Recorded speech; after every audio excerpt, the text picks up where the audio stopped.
Verse 1, he says, we have peace with God. Now, many of our blessings that are promised to us are still in our future. The hope of heaven, the recognition that we're going to be given a new body.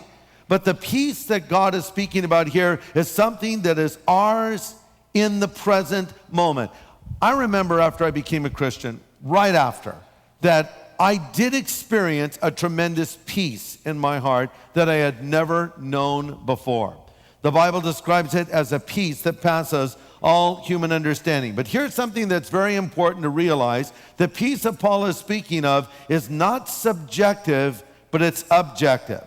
It is not a feeling, it is a fact. It comes not from what we do, but from what he's done. The cause of the peace is being justified by faith. The effect is the peace. In other words, you can't have this wonderful effect without the beginning cause.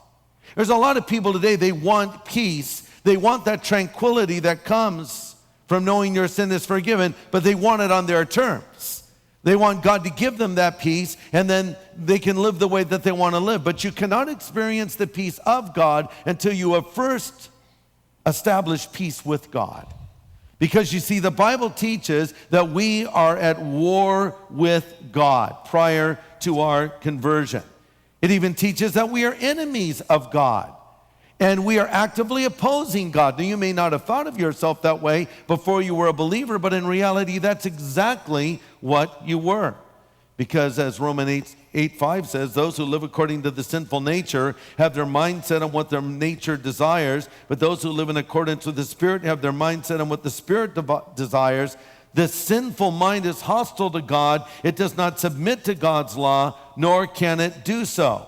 So before you were a child of God, you were in effect a child of Satan. You were at war with God. You were opposed to God. But one day you realized it was time to meet God's terms of unconditional surrender. And you laid down arms and you turned your life over to Him. And now, because you've made peace with God, you can begin to experience the peace of God. As Colossians 1:20 says, we have peace through the blood of the cross, or through the blood, rather, of Christ that was shed for us on the cross. So here now we have this peace. Now here's what we need to recognize. This peace is yours already. You say, well, Greg, I don't feel any peace right now. That doesn't matter. I'm just telling you what's in your account. If you don't want to make a withdrawal and you'd rather go through withdrawals, that's your choice. If you want to be in turmoil, if you want to live in anxiety, if you want to feel that God's mad at you all the time, I guess you can do that, but I want you to know that's not what the Bible teaches. I want you to know that He has put this peace in your account and you can draw on it anytime you want. In fact, this translation of the phrase, let us have, would be better translated, enjoy it to the fullest.